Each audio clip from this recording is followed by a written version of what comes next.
폭력과 두려움의 한복판으로 들어오신 하나님이라는 제목으로 말씀을 전하려고 합니다.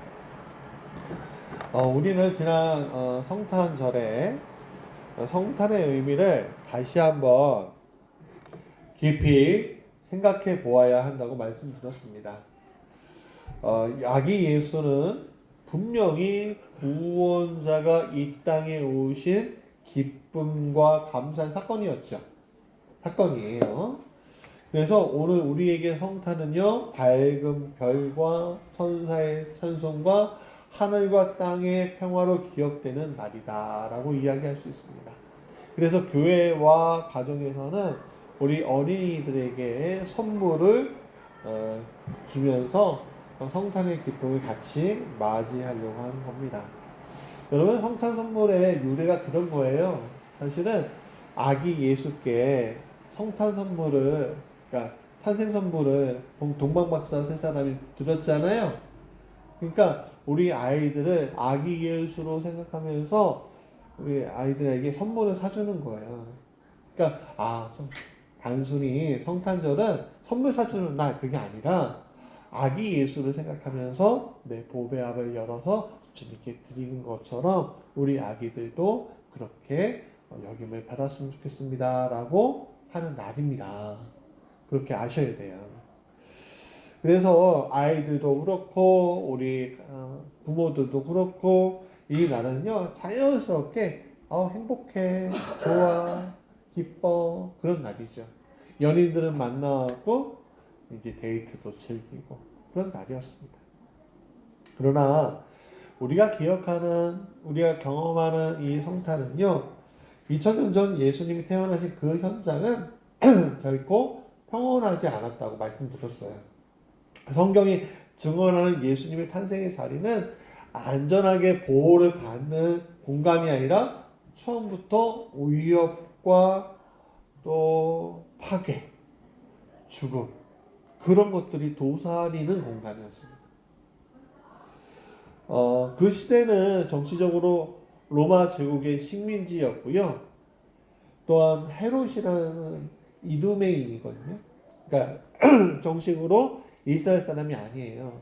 이 이두메인 헤롯이 유대인의 왕을 자처하면서 두려움과 폭력으로 또 기만으로 권력을 유지하던 시대였습니다. 겉으로는 질서와 평화를 말했지만 실제로는 생명이 권력의 도구로 취급받던 시대, 종교적으로도 마찬가지였어요. 하나님의 뜻은 흐려지고요, 타락과 위선이 깊게 자리 잡고 있었죠. 오늘날도 마찬가지인 것 같아요. 사실은 우리가 성탄의 기쁨을 맞이하면서도 오늘날 우리하고 이 실제적으로 2000년 전 그 시절과 지금의 시절이 틀릴까라는 생각이 좀 들어요. 무엇보다도 이 시대의 가장 분명한 특징 중에 하나는 가장 약한 생명들이 가장 먼저 보호받지 못하고 희생당했다는 거예요. 권력을 지키기 위해서라면요, 아이들의 생명조차 아무렇지도 않게 제거될 수도 있는 현실에서 하나님은 자신의 아들을 보내셨다라는 것이 오늘 본문이 이야기하는 거예요. 그 아들이 보내서 노임받는 자리는 결코 좋은 자리가 아니었죠. 예수님은 구유에 누이셨고요. 한 번도 왕이 사는 왕자에 올라 본 적이 없으십니다. 어디에 달리셨죠? 왕자가 아니라 십자가에 달리셨죠. 그러니까 환영받는 자리가 아니라 거절당하는 자리, 보호받는 자리가 아니라 위험 속에 놓인 자리였다는 거예요. 하나님은 이 폭력과 두려움의 현실 앞에 있을 때 그 하나님 자신인 예수를 보내시면서 그 현실, 우리가 가지고 있는 현실을 외면하지 않고 그 한복판으로 들어가시는 길을 선택하셨다라고 우리는 이해하고 있어야 한다는 거예요. 그러니까 오늘 우리가 힘들고 어렵고 눈물 나고 고통스럽고 하는 자리에 주님께서는 찾아오신다니까요. 그 자리에 우리와 함께 동행하신다. 그 자리에서 머물고 계신다라는 사실을 여러분 잊지 마십시오. 우리 앞에 기쁨이 있으면 좋겠고 행복이 있으면 좋겠고 즐거움이 있으면 좋겠습니다. 근데 그 자리에도 주님은 참여하고 계시지만 그러나 거기에는 친구들이 있고 행복이 있고 함께함이 있지만 함께함이 없고 파괴가 있고 파멸이 있고 죽음이 있고 불안하고 소외받는 그 자리에 아무도 없는 그 자리에 예수님은 찾아오신다. 하나님은 찾아오신다. 그 이야기를 하고 싶은 거예요. 하나님의 이런 선택 앞에 우리가 마태복음 2장에서 우리는 물어야 해요. 왜 하나님은 이런 방식으로 오셔야 해요? 그리고 우리는 이 성탄을 과연 어떻게 이해해야만 하는 거예요? 이 이야기들을 좀 할게요. 자, 첫 번째 같이 읽어볼까요? 시작. 구원자가 아닌 도망자가 되신 메시아. 아마 이 아기 예수의 시작이 마구간에서 시작되었다는 것은 어쩌면 굉장히 초라한 공간에서부터 시작되었다라고 이야기할 수 있을 겁니다. 그런데 엄마하고 아빠만 있는 것이 아니라 갑자기 목자들이 와서 축하해 주고요. 또 동방박사들이 와서 축하해 줘요. 그러니까 어쩌면 고귀한 자리일 수도 있었겠죠. 기쁨의 자리일 수도 있었겠죠. 그런데 본문은 거기에서 끝나고 나사렛으로 돌아갔다라는 이야기가 없어요. 곧바로 이집트로 도망쳤다라는 이야기가 있습니다. 그러니까 메시아로 태어났지만 도망자가 되신 거죠. 예. 지금으로 따지면 뭐예요? 난민이죠? 난민. 그게 뭐야? 불법 이민자, 체류자. 요즘에 미국에서 유럽에서 문제되는 게 뭐예요? 그렇죠. 난민 문제예요. 난민 문제. 전쟁 때문에 경제적인 문제 때문에 잘 사는 국가로 합법적으로 못 들어가고 불법적으로 들어가는 경우들이 있어요. 보호를 받아요? 못 받아요? 못 받죠. 하나도 못 받아요. 갈 데도 없어요. 그래서 미국의 대통령이 이렇게 얘기해요. 우리가 받은 거 비행기를 태워서 다른 나라로 보내줄게. 뭐 이렇게 협정까지 맺었대요. 프랑스에서는요, 저기 아프리카로 보내려고 그래요. 자. 그렇다니까요. 예수님 시대하고 뭐 다를 게 뭐가 있어요, 사실. 우리는 사실은 안전하게 보호받고 있어요. 어쩌면 우리로 따지면요, 사실은 그 시의 로마 시민이에요. 우리의 아이들은 우리나라 법으로 보호를 받고 있잖아요. 그렇잖아요. 근데 이렇게 어둡고 슬픈 기록들은 말씀은 숨기지 않고 오히려 분명하게 기록되어지고 있어요. 예수님은 불법 이민자에다가 도망자였다. 그 사실을 기록하고 있죠. 왜 이런 일이 일어났을까 생각해 보세요. 사실 어둠은 하나님의 아들이 이 땅에서 구원으로 가는 길, 구원의 길을 가는 방식을 거부하고 있죠. 그 길을 폭력으로 막으려 했기 때문이 아닐까 싶은 거예요.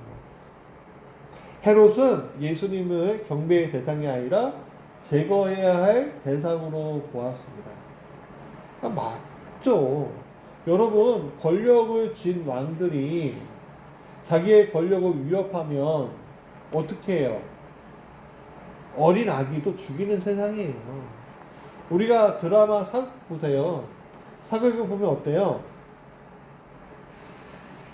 주상 전하 역적입니다. 그러면 어떻게 해요? 역모입니다. 그러면 어떻게 해요?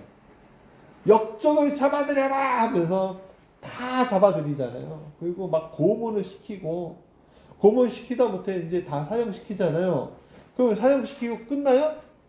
아니죠. 역적의 자식들은 어떻게 해요? 죽이거나 어리면 노비로 팔려가요. 노비가 돼요. 네. 굉장히 비참하게 살게 만든단 말이에요. 자, 그거 보세요.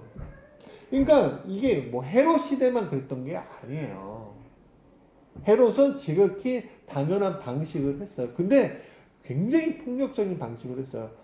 동방박사 세 사람이 와서 돌아온다고 했는데 동방박사 세 사람 돌아왔어요?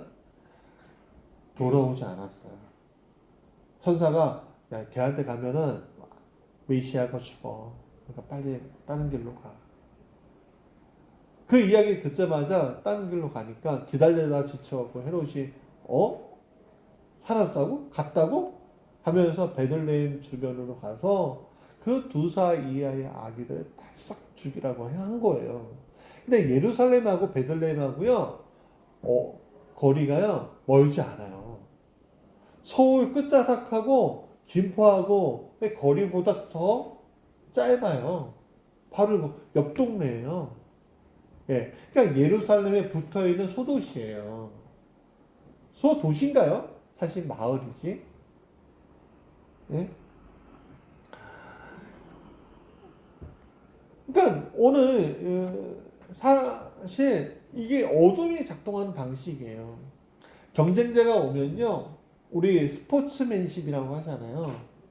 우리 대등하게 성장해서 대결하자. 그래고 이기면서 축하해주자. 이런 게 아니에요. 권력은 누군가 죽여야지 끝나는 거거든요. 그 결과가 예수님이 태어나자마자 도망자가 되는 결과가 된 거예요. 요셉은 밤중에 어머니 마리아와 그 아기 예수를 데리고서 이집트로 도망가야만 했습니다. 일설에는 아기 예수가 2살, 1살 돌이 지난 다음에 갔다라는 이야기도 있고요. 아니면 바로 갔다는 이야기도 있는데 하여간 굉장히 위험하고 굉장히 어렵고 굉장히 두려운 길떠남이었을 겁니다. 어떤 안전장치도 없는 길. 그러니까 메시아의 첫 모습은 왕궁이 아니라 낯선 땅에서 향하는 피난길 위에 있는 아기예요. 그냥 다 노출되어 있는. 근데 이 장면을 묵상하다 보면 자연스럽게 오는 우리의 모습이 그냥 드러나는 거예요. 우리가 예수를 믿고 이제 내가 새로운 삶을 살고자 했을 때, 결단했을 때 기대했던 게 뭐예요? 이제 빛 가운데로 돌아와서 하나님의 역사가 내 가운데 계속 보여지는 것들이 우리의 기대하는 바예요. 그래서 우리가 심은 대로 뭐래요? 30배도 맺고 60배도 맺고 100배도 맺었으면 좋겠다는 마음으로 살잖아요. 근데 실제로 경험하는 건요, 더 짙은 어두움이에요. 잘 생각해 보세요. 여러분, 내가 예수 믿는다고 해서 곧바로 환경이 바뀌는 게 아니에요. 이상하게도 내가 예수 믿고 나서 더 자녀들이 극성으로 나한테 달려들기도 하고요. 내 배우자가 더 극성으로 나를 괴롭히기도 해요. 나에게 분노를 일으키고 내가 큰 소리 내게끔 만들고요. 나를 정말로 모멸적으로 만들고 경멸하도록 만들고 어려워지게 해요. 또 주변도 마찬가지로 나를 공격하는 것처럼 그래요. 그 이상하게도 이것들이 예전에 그냥 아무렇지도 않게 생각했던 일들이 있을 거 아니에요. 근데 그게 아무렇지도 않은 길이 돼버려요. 그냥 마음을 건드리고요. 예전에 내 일이 아니었는데 내 일이 돼버려요. 여러분 어떤 드라마에서 보니까 히어로 드라마거든요. 근데 히어로 드라마에서 히어로들을 끌어내는 방법이 뭔지 아세요? 사건을 일으키는 거예요. 이 범죄자가 이렇게 얘기해, 악당이 이렇게 얘기하는 거예요. 히어로 끌어들이는 게 가장 쉽대요. 왜인지 아세요? 오지랖이 넓어진대. 여러분 예수 믿으면 참 이상하게요. 오지랖이 넓어져요. 이 오지랖적이들. 여러분 우리가 세상 예수 믿기 전에 못하러 내가 세상에서 그냥 성공하면 되지라고 생각하고 살면 되는 거였어요.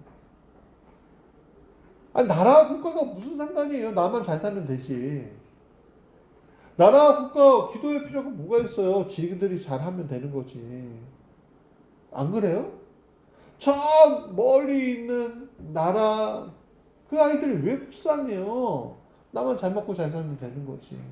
그게 오늘 우리의 모습이었는데 이상하게 예수 믿으면 오지랖하게 돼요. 기도하게 돼요.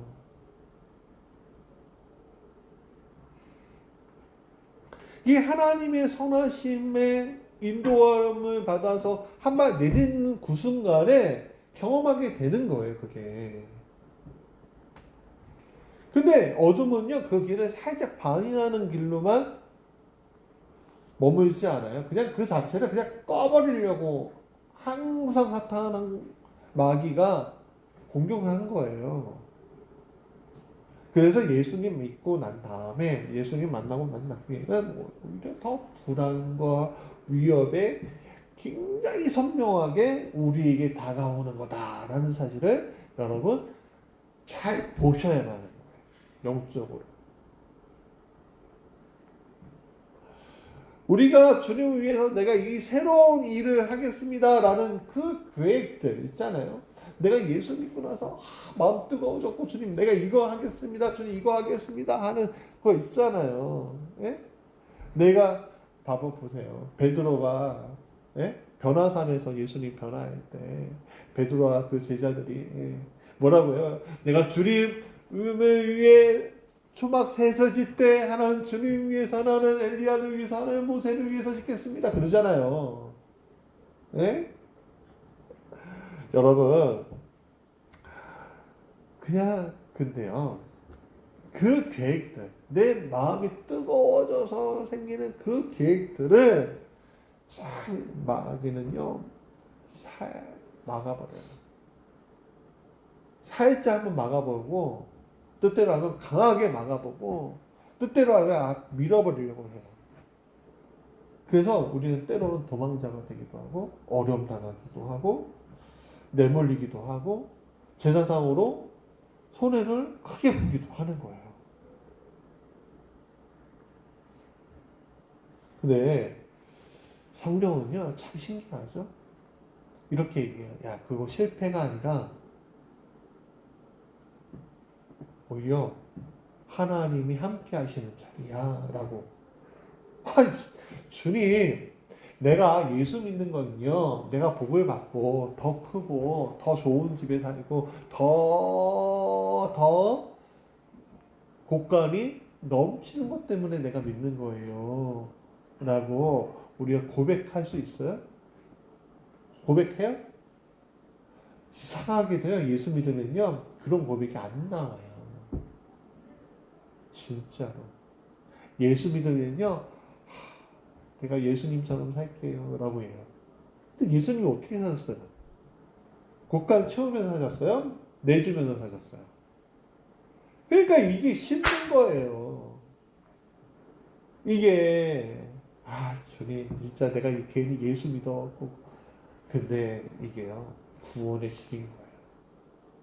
사탄 마귀한테 방해받는 그 길이 구원으로 향하는 놀라운 은혜의 역사인 거예요.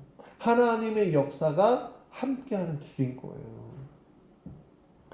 여러분 이게 실패다라고 이야기할 수 없는 게 우리에게는 시간이 필요했던 거예요. 하나님의 시간, 역사하는 시간이 뭔지 봐야죠.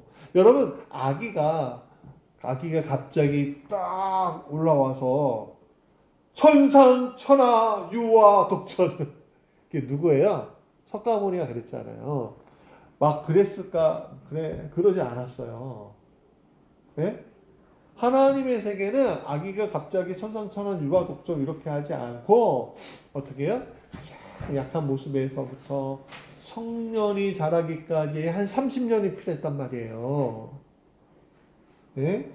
그리고 청년이 되기까지의 시간만 한 게 아니라 또 어떤 시간이 필요해요? 성령이 임하실 때까지의 시간이 필요한 거예요. 그러니까 오늘 우리가 필요한 시간이 뭐예요? 하나님이 쓰실 만한 사람이 될 때까지의 기다림. 그리고 성령께서 역사하는 그 순간까지 이 기다림이 필요하다는 거예요. 그 기간이 오늘 우리에게 이미 어쩌면 임했을지도 몰라요. 하나님이 이끄시는 길은 그 순간 바로 나타나는 것이 아니라 바로 보이고 바로 역사하는 것이 아니라 긴 숙고의 시간이 필요한 거예요. 물론 바로 역사할 때가 있죠.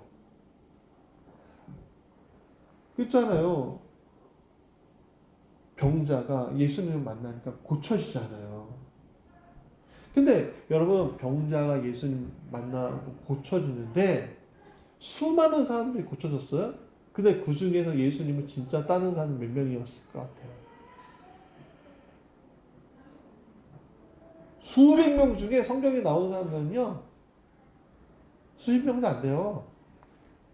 거기에서 이름 나온 사람이 몇 명이나 있어요. 그 대표적인 사람이 다 디메오, 삭개오고, 막달라 마리아 하고 몇 명 안 돼요. 그러니까 제자가 된 사람은요, 몇 명 안 돼요. 다 어디 갔어요? 그 사람들. 나머지 사람들. 사라진 거예요. 여러분, 하나님의 역사를 경험한다고 해서 바로 제자가 된다? 그러면 얼마나 좋아요. 근데 사람의 마음은 악해서 바로 제자가 되지 않는 경우가 많습니다. 그런 사람들에게는 어둠이 계속 작동하는 거죠.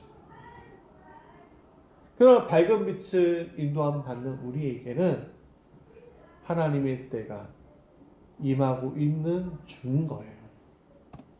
두 번째, 울음이 그치지 않는, 멈추지 않는 성탄을 우리가 좀 생각해 봐야 합니다.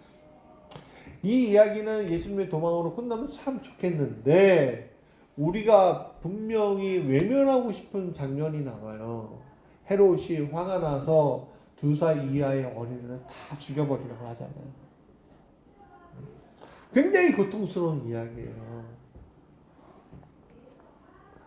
저는 이 장면 앞에서 사실 불편해요. 마음이. 아니, 메시아가 왔는데 도저히 설명할 수 없는 폭력이 등장하잖아요. 그럼 그 아기들은 메시아가 안 오는 게 낫지 않아요?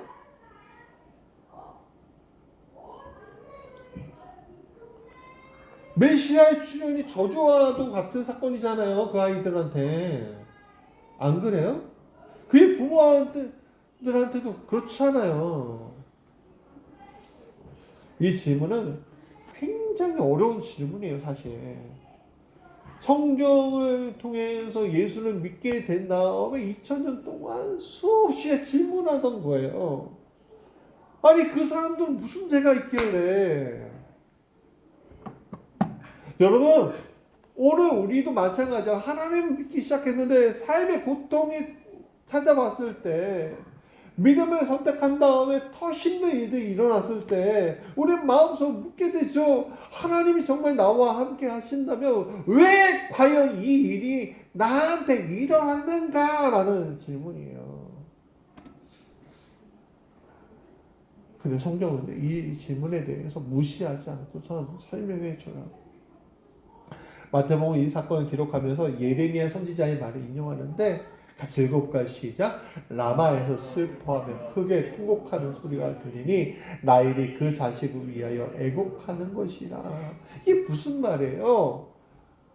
자녀가 없어서 너무 괴로워하는 라헬의 모습인 거예요.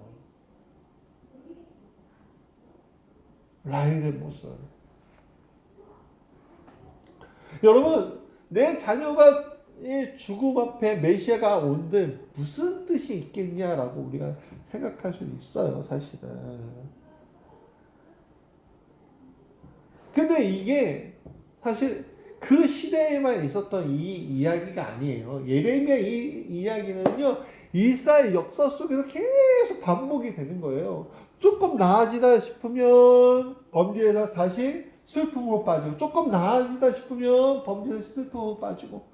오늘 우리의 모습이 그렇잖아요. 내가 하나님의 은혜로 조금 나아진 것 같으면 또 다른 사건이 나고, 좀 나아진 것 같으면 또 다른 사건이 나는. 너무 왜 이렇게 내가 살아야 되는지 모르겠어요.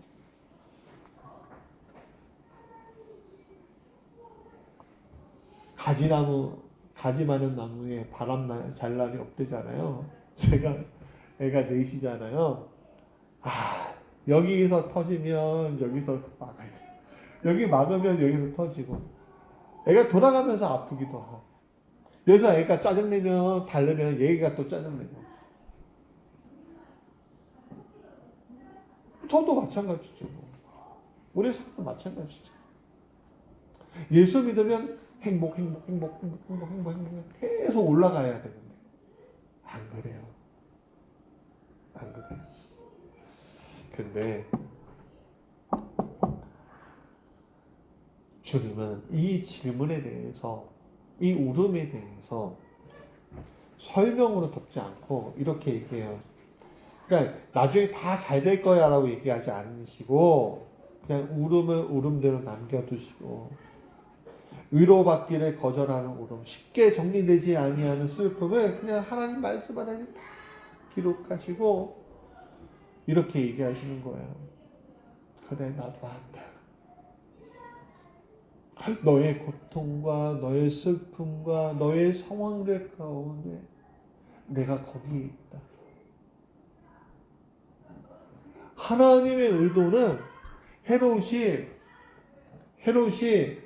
두 살밖에 안 되는 아기들을 죽이는 것을 의도하셨을까요?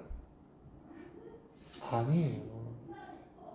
의도한 게 아니에요. 동방박사들이, 잘 생각해 보세요. 동방박사들이 그 별을 보고서 어디로 갔어야 돼요? 바로 예루살렘 왕궁으로 갔어야 돼요? 아니면 베들레헴으로 갔어야 돼요? 동방박사들이 착각한 거예요.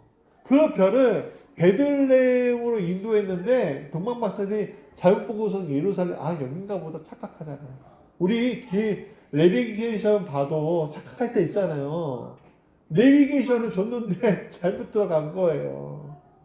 의도치 않게. 여러분, 우리 삶 가운데 의도치 않은 일들이 얼마나 많아요.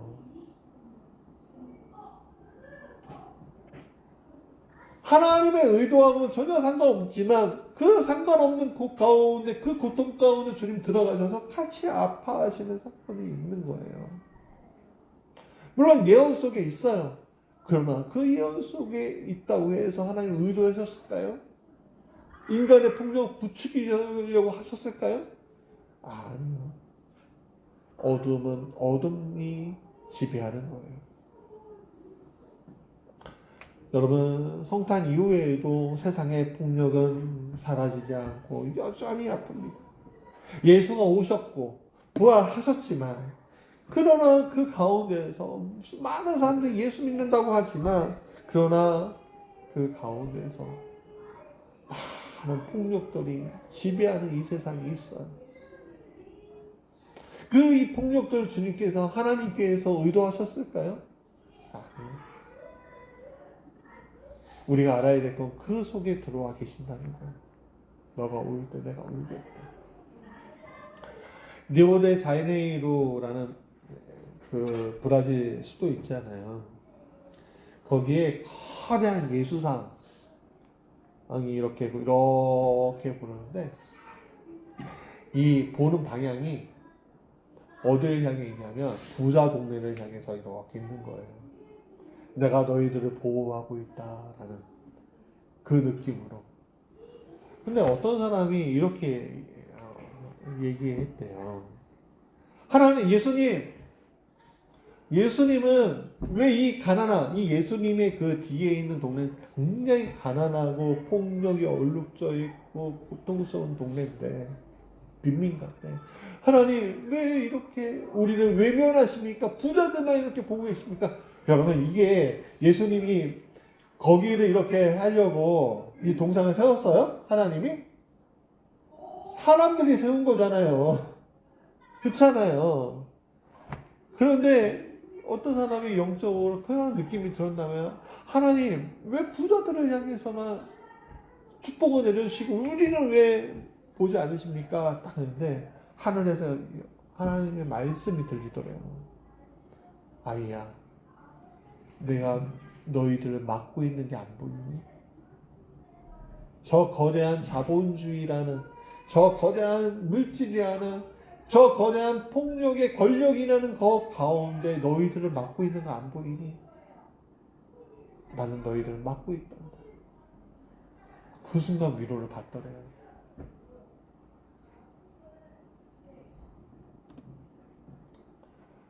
여러분, 고통 가운데 피어나는 것들이 있습니다. 도망자가 되신 예수의 이야기, 울음이 멈추지 않던 성탄의 이야기를 놓고 보면 분명한 하나가 있어요. 하나님은 고통을 피해 구원을 이루는 것이 아니다. 오히려 고통의 한가운데 우리가 쉽게 알아보지 못하는 방식으로 무언가를 자라게 하고 계신다라는 거예요. 무언가를 자라게 하고 계신다. 예수님의 애국으로 피해서 있던 그 시간은 성경에 기록되지 않았어요. 기적도 없으셨고요. 말씀도 없으셨어요. 그냥 숨겨진 시간이에요. 기다림의 시간, 아무것도 일어나지 않는 시간이었어요. 그러나 바로 그 시간 속에서 하나님의 아들은 점차 자라고 있었어요. 눈에 띄는 성취는 없지만 구원은 조용히 뿌리를 내리고 있었다는 거예요. 베들레헴의 울음 가득한 그 자리도 마찬가지예요. 울음은 멈추지 않고 상시는 설명되지 않아요. 그러나 하나님은 그 울음을 성경에서 지우지 않으셨어요. 그 울음을 기억 속에, 말씀 속에 새겨 놓았다는 걸 여러분 잊지 마시기 바라요. 이것은 고통이 하나님의 이야기 밖에 있는 것이 아니라 하나님께서 그 고통을 헛되이 흘려보내시는 분이 아니라는 사실을 이야기해주고 있는 거예요. 하나님은 바로 그런 시간 속에서 지금 일하고 계신다는 거예요.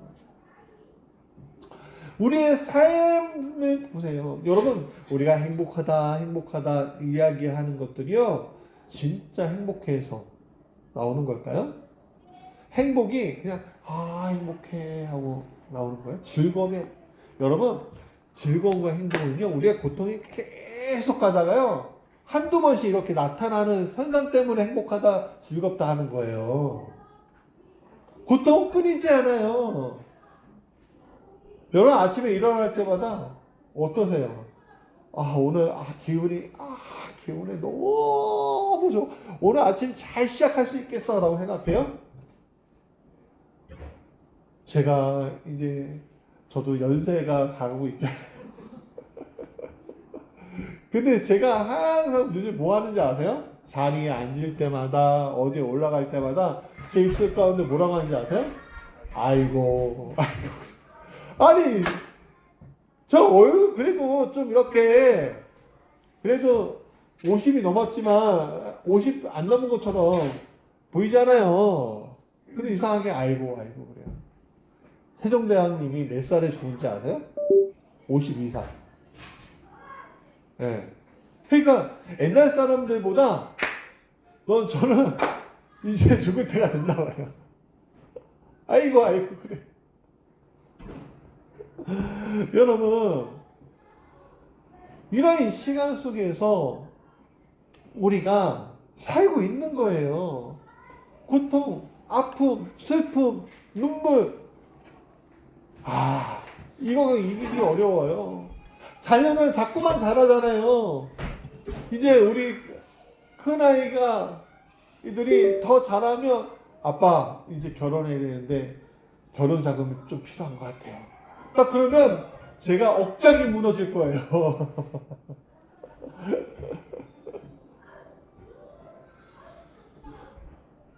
저 이 사역 돈 때문에 사역하는 게 아니잖아요. 여러분, 우리가 종종 이런 시기를 그냥 내가 버티고 있는 거지. 아무것도 잘하지 않고 있어. 그냥 버티고 있는 거지. 그냥 견디는 거지. 이렇게 이야기할 수 있어요. 다. 그렇죠? 인내를 시험하시는 거야. 그렇게 생각할 수 있어요. 근데 성경은 말아요. 뭐냐면 걱정하지 마. 그래요. 걱정하지 말아요. 라고 얘기하시는 거예요. 시간 속에서 나 혼자 견디는 것이 아니라 그 시간 속에서 내가 너와 함께하고 있다. 임마누엘, 내가 너와 함께하고 있다. 그걸 보여주고 계시다는 사실 잊지 마십시오. 눈에 보이는 결과가 없어요. 신뢰가 없다고요? 신뢰가 안 자란다고요? 결과가 없어도? 아니요. 결과가 없어도 하나님의 신뢰는 잘하고 있고요. 인내가 잘하고 있고요. 타인의 고통을 알아보는 마음이 잘하고 있는 거예요. 그냥 아까 전에 제가 말씀드렸잖아요. 예전 같았으면 아무것도 아닌 일이 이제 내일이 되는 오지라퍼가 돼버린다고. 예수 믿으면. 여러분, 성탄 이후에도 세상은 여전히 아팠고 그 아픔 속에 하나님은요 포기한 것이 아니라 그 포기하지 않은 사람을 선택하셔서 사랑을 자라게 하시고 폭력에 맞서서 구원의 길을 준비하셨다는 사실을 잊지 마십시오. 그리고 그 길 끝에는 십자가와 부활로 이어졌다는 사실 잊지 마십시오. 십자가는 갑자기 등장한 사건이 아니라 고통 속에서 자라던 순종의 열매였다 해요. 사랑하는 여러분, 자, 결론이에요. 여러분, 오늘 내가 믿고 있는 예수를 통해서 특별한 일이 바로 일어나지 않을 수 있어요. 네. 사실 특별한 일이 일어나고 있는 건데 내가 깨닫지 못하는 경우죠. 사실은. 근데 여러분, 특별한 순간을 맞이하고 있다는 사실을 우리가 깨닫는 순간 비로소 내가 무엇인가 속해 있다는 사실을 여러분 알 수 있어요. 내가 예수를 믿고 나서 비로소 알 수 있는 일들이 보여요. 내가 복음으로 살아내고자 했던 그 마음이 그 내가 알지 못하는 순간 깨달아지고 알게 된다. 여러분 이미 그런 믿음의 길을 여러분 걷고 있는 중이에요. 걷고 있는 중이라는 거예요. 여러분이 세상의 소금이고 여러분이 세상의 빛이에요. 아니, 아직 저희가 세상의 소금이고 세상의 빛이 되려면 아직 멀었는데요? 아니에요. 여러분이 예수 안에 그 시간에 다가온 시간, 이 다가온 시간이 이 여러분이 있지 않을까? 세상의 소금이고 세상의 빛이야. 지금 하고 있는 거예요. 하고 있는 거. 이 하고 있는 거를 특별하게 아주 액티브하게 나오지 않는다고 했고 실망하지 마세요. 하나님은 이루실 거예요. 여러분을 통해서. 이 무지개 교회를 통해서. 그 구원의 길을 이끄신다는 사실을 여러분 잊지 않으시길 간절히 축원합니다. 성년주일입니다. 이제 며칠 후면은 2026년이에요. 야, 2026년 안 올 줄 알았다. 오네요, 이제. 예? 2026년이 되면 한 살 더 먹으니까 이제 세종대왕이 죽었던 나이가 돼버리네요, 저는. 난 세종대왕처럼 큰 일을 한 사람이 아닌데. 예. 그렇지만 좌절하지 않고 하나님이 이끄신 대로 갈 겁니다. 사랑하는 성도들과 함께 이 무지개 교회가 하나님께서 기뻐하시는 아직 고통과 슬픔 이런 것들 있겠지만 같이 가봅시다. 우리 사랑하는 성도들에게 이러한 큰 은혜의 역사가 있길 간절히 축원합니다.